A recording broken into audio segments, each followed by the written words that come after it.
Hello everyone, welcome to the channel. Last video में हमने aromaticity chapter से theory part को डिस्कस कर लिया था। इस वीडियो में हम क्वेश्चंस को डिस्कस करेंगे। फर्स्ट क्वेश्चन है, एक बार हम क्विक रिवीजन ले लेते हैं जितने भी कंपाउंड्स हमने डिस्कस किए थे। फर्स्ट था हमारा एरोमेटिक कंपाउंड्स। एरोमेटिक कंपाउंड्स में हमने क्या देखा था, सारे एटम हैं वो प्लेनर होने चाहिए। सेकंड हमने देखा था सिस्टम क्या है, साइक्लिक होना चाहिए। ए साइक्लिक सिस्टम में हम कभी भी एरोमेटिसिटी चेक नहीं करते, system should be cyclic. Third condition क्या थी, एरोमेटिक कंपाउंड हकल रूल को फॉलो करते हैं। हकल रूल में कैसे, 4n+2 इलेक्ट्रॉन रूल को फॉलो करेंगे। इसको हमने सिंपली कह दिया था कि जो भी system odd number of double bond contain करेगा, odd number of pi bond contain करेगा, वो हकल रूल को फॉलो करेगा। सेकंड हमने डिस्कस किया था एंटी एरोमेटिक कंपाउंड्स को। एंटी एरोमेटिक कंपाउंड्स में एंटी एरोमेटिक कंपाउंड्स, इसमें भी सिस्टम साइक्लिक होना चाहिए। First condition cyclic. Second condition भी सिस्टम है वो सारे एटम्स प्लेनर होने चाहिए, प्लेनर सिस्टम की रिक्वायरमेंट होती है। थर्ड है इसकी कंडीशन कि जो ये एंटी एरोमेटिक कंपाउंड है वो हकल रूल को फॉलो नहीं करते, ये फॉलो करते हैं 4n इलेक्ट्रॉन रूल को। इसको हमने सिंपली बोल दिया था कि 4n इलेक्ट्रॉन रूल को कोई भी कंपाउंड फॉलो तब करेगा जब उसके पास में even number of double bond है। हम सिंपली पाई बॉन्ड देखेंगे, अगर ओड पाई बॉन्ड है तो उसको एरोमेटिक बोल देंगे, अगर इवन पाई बॉन्ड है तो उसको एंटी एरोमेटिक बोल देंगे। थर्ड हमने डिस्कस किया था नॉन एरोमेटिक कंपाउंड्स को। इसको हमने सिंपली बोला था कि हम इसके नेम से याद रखेंगे इसको, non aromatic compound. Non aromatic, इसमें बोला था कि नॉन वर्ड है, इससे याद रखेंगे नॉन प्लेनर। अब नॉन प्लेनर का मतलब ये नहीं था कि एटम है उसमें sp3 हाइब्रिडाइज्ड होंगे, इसका मतलब ये नहीं है। नॉन प्लेनर वो हो जाता है या तो सिस्टम में स्ट्रेन है उसकी वजह से उसकी प्लेनरिटी डिस्टर्ब्ड हो जाती है, तब वो नॉन प्लेनर हो जाता है।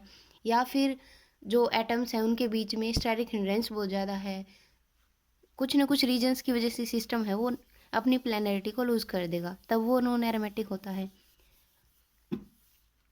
फोर्थ हमने डिस्कस किया था होमो एरोमेटिक को। होमो एरोमेटिक में क्या था, जो डीलोकेलाइजेशन ऑफ पाई इलेक्ट्रॉन था वो बाईपासिंग 1sp3 हाइब्रिडाइज्ड एटम था। जैसे कि हमने इसको ये देखा था, ये एग्जाम्पल हमने क्लास में भी डिस्कस किया था। अब ये क्या है, sp3 हाइब्रिडाइज्ड एटम है। अब इन तीन कार्बन्स के बीच में तो डीलोकेलाइजेशन पॉसिबल है, तब इसको हमने बोल दिया था होमो एरोमेटिक। अब कैसे है पॉसिबल, इसको ऐसे ये डबल बॉन्ड यहाँ आ जाएगा, पॉजिटिव चार्ज यहाँ आ जाएगा, इसको हम ऐसे सिंपली रिप्रेजेंट कर सकते हैं जैसे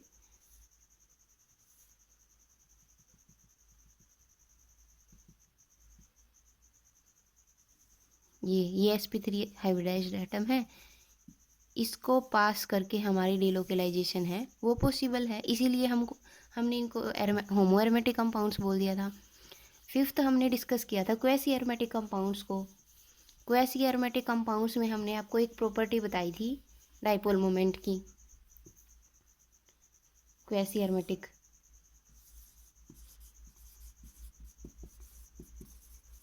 क्वेसी एरोमेटिक, इनमें क्या होता है, पोलैरिटी डिफरेंस की वजह से सिस्टम है चार्जेस की फॉर्म में एग्जिस्ट करेगा।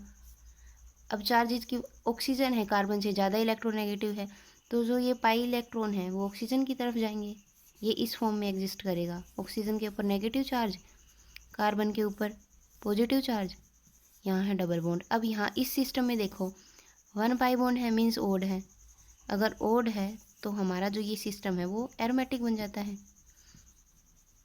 एरोमेटिक। तब इसको हमने बोला है क्वेसी एरोमेटिक, पोलैरिटी डिफरेंस की वजह से। ओके,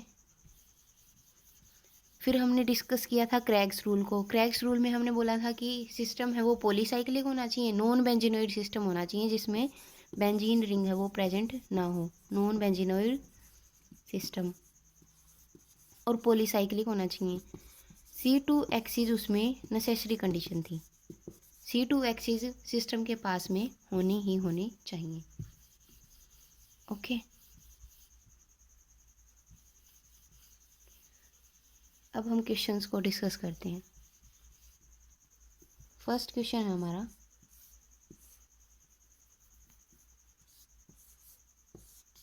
ये क्वेश्चन है फर्स्ट। अब इसमें simply number of pi bond count करो या फिर 4n+2 इलेक्ट्रॉन रूल से भी देख सकते हैं, लेकिन उसको हमने सिंपली कंक्लूड कर दिया था कि नंबर ऑफ पाई बॉन्ड देखेंगे हम सिंपली। सारे जो एटम हैं वो sp2 हाइब्रिडाइज्ड एटम हैं। प्लेनर भी है हमारा सिस्टम, क्योंकि सारे जो एटम है वो sp2 हैं तो प्लेनरिटी तो अपने आप होगी। 1 2 3। अब ये नेगेटिव चार्ज भी तो कंजुगेशन में इन्वॉल्व है तो इसको भी काउंट करेंगे। सो 1 2 3। हमने बोला था जो कार्बन आयन है वो सिंपली अगर अपनी जो नेगेटिव चार्ज है अपनी पोजीशन पे अगर वो स्टेबल है तो वो sp3 हाइब्रिडाइजेशन में होता है। अगर वो डीलोकलाइजेशन में इन्वॉल्व है तो वो sp2 हाइब्रिडाइजेशन में होता है। अभी इस सिस्टम में क्या है, नेगेटिव चार्ज हमारा इन्वॉल्व है डीलोकलाइजेशन में, तो जो ये सिस्टम है इसमें जो नेगेटिव चार्ज है कार्बन आयन हमारा वो sp2 हाइब्रिडाइज्ड होगा। 1 2 3 odd number of pi bond है। सो इसको हम अगर n की वैल्यू ओड है हमारी, n odd, n is the number of pi bond, odd है तो इस सिस्टम को बोलेंगे एरोमेटिक सिस्टम। अब बेंजीन है हमारा मोस्ट एरोमेटिक सिस्टम है। एक टर्म देखेंगे हम, बेंजीन है, देखो ये जो सिस्टम है ये मोस्ट एरोमेटिक सिस्टम है। एक ऑर्डर है, आपको वो याद रखना है कि जो हमें पता है जितना ज़्यादा सिस्टम है वो स्टेबल होगा उतनी ज़्यादा उसकी एरोमेटिसिटी होगी। एक ऑर्डर है वो सिंपली आपको याद रखना है। पहले हमारा बेंजीन, बेंजीन के बाद है बेंजीन का डेरिवेटिव वेरी पॉपुलर पिरिडीन। ये एरोमेटिसिटी का ऑर्डर है। उसके बाद है 5 मेंबर्ड रिंग में थायोफीन। मार्कर थोड़ा सही से नहीं चल रहा, hope you will manage with it.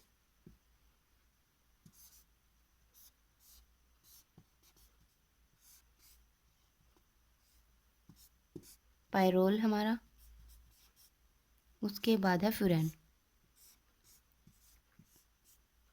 ये हमारा ऑर्डर है एरोमेटिसिटी का।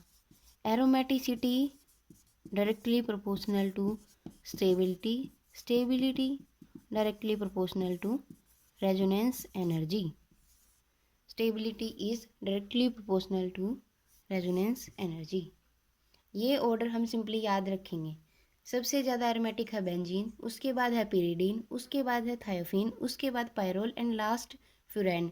इन तीनों को हम ऐसे बोल सकते हैं कि जैसे एरोमेटिक सिस्टम कब होगा, जब यहाँ पे ये जो लोन पेयर हैं वो ईजिली अवेलेबल हो जाएं डीलोकलाइजेशन के लिए। 3 पाई बॉन्ड होंगे इसमें, फिर एरोमेटिक बोल देंगे इसको हमने।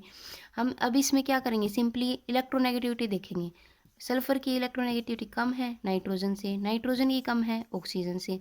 सो जो ऑक्सीजन है रिंग में अपने लोन पेयर को इजीली डोनेट नहीं करेगा, इसीलिए जो ये यहाँ पे जो 3 पाई बॉन्ड होने की प्रोबेबिलिटी है वो सल्फर से कम है और नाइट्रोजन से भी कम है फ्यूरेन वाले केस में, इस केस में तो। सो इसको हमने लास्ट में रखा है। ये ऑर्डर आप सिंपली याद रखेंगे। कुछ एग्जाम्पल्स को हम और डिस्कस करेंगे, जैसे कि हमारे ये सिस्टम है,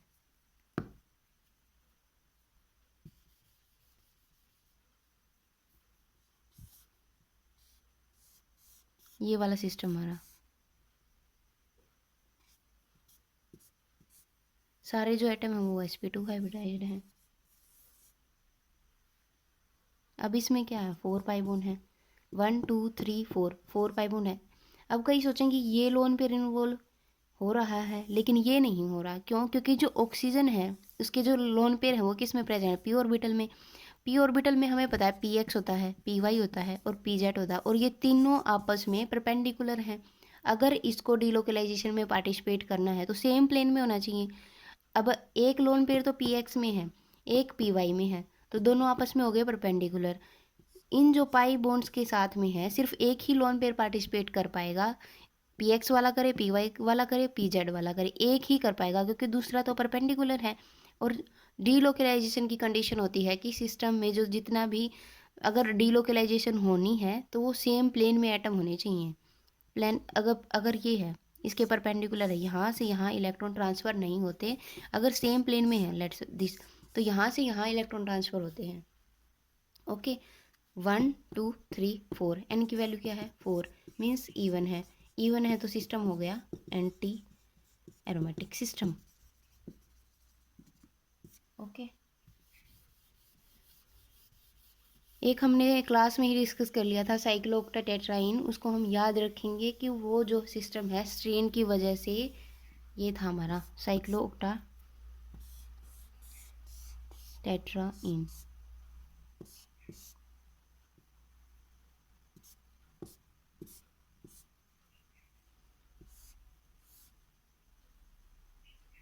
मार्कर चल नहीं रहा, सॉरी फॉर दैट।